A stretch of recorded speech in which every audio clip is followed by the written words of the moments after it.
things aren't working. And it's a very understandable sense. Taxes keep going up and public services are not improving.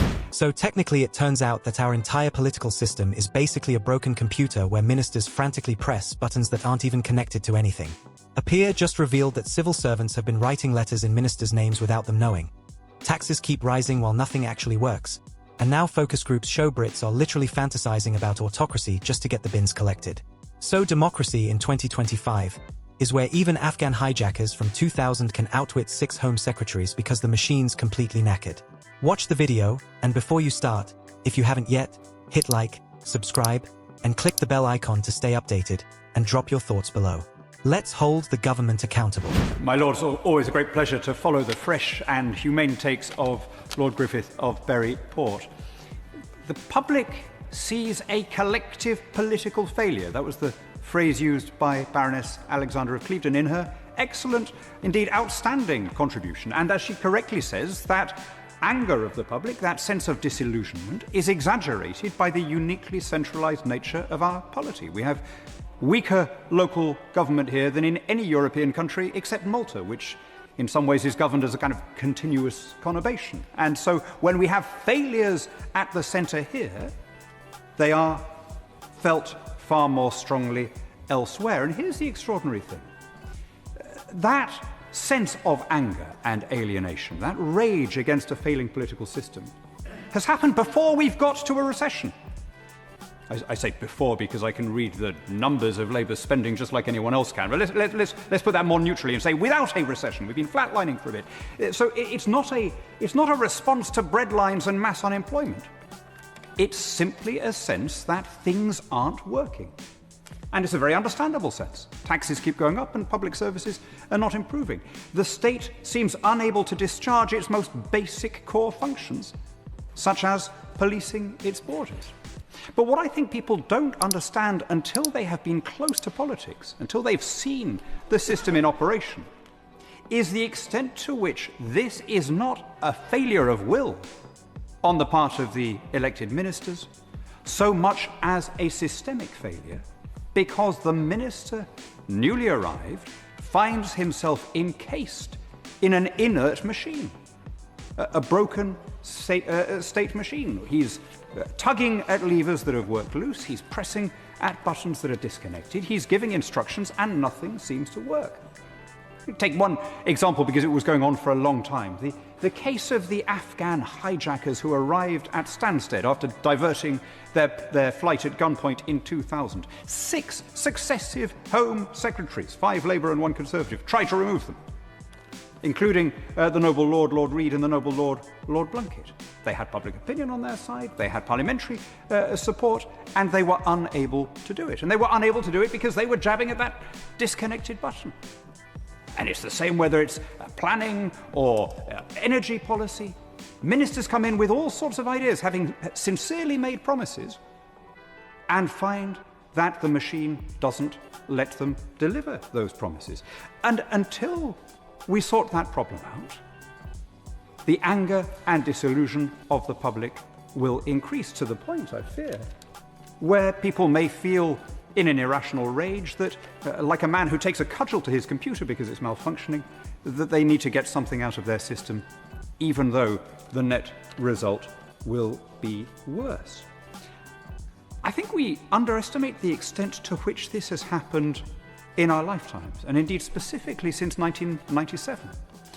There was a new juridical system created, both by international treaty and by national law, which has massively tilted the balance against the elected representative and in favour of the standing functionary. And any incoming government that wants to restore honour and purpose and meaning to the act of casting a ballot will need to begin by repealing a great many things. And not just the international treaties that prevent us from delivering manifesto promises, but a lot of the national legislation, the Equality Act, the Human Rights Act, the Climate Change Act, all of the things that constrain governments from freedom to act, and then indeed a lot of the internal mechanisms of the civil service. I find it in a way shocking that we were not more shocked by what my noble friend Baroness Coffey said about finding letters in her name on Twitter for the first time because they were being written on her behalf by officials without her knowledge. And the fact that we are so unshocked by that, the fact that we take that so for granted, tells us a great deal about the feebleness of a minister within this system. Now, of course, the people who approve of, politically, who approve of all the things that were put in place are much more relaxed about the lack of democracy in the system than those who disapprove. I understand that. That's why Baroness Chakrabarti is giving me a funny look, because, of course, she doesn't like the idea of repealing the Human Rights Act and all the rest of it. I get that. But isn't that an argument that we ought to be having, as it were, democratically, and allowing people to make a decision? Win the case on its merits. Don't try and constrain future government through judicial activism and judicial review. When we were talking the day before yesterday about not allowing people to come here unless they've been approved by HOLAC, I made the point that this was enshrining that system of getting, if you like, an ideological committee to vet who is a proper person to be in government, which is a symbol for what has been happening since 1997, which is certain points of view are disallowed regardless of their popularity in the country at large. And in responding, the noble Lord Wallace of Saltaire said, well, that's the difference between popular democracy, which is what Hannon wants, and liberal democracy. Now, I want to interrogate that distinction a little bit. I mean, of course, we don't have absolute majoritarianism. Nobody is in favour of a system where, with a majority of 50% plus one, you could expropriate people, incarcerate them without trial or whatever. Of course, there are some basic defences of human rights, and we've recognised that in this country since the Bill of Rights and before.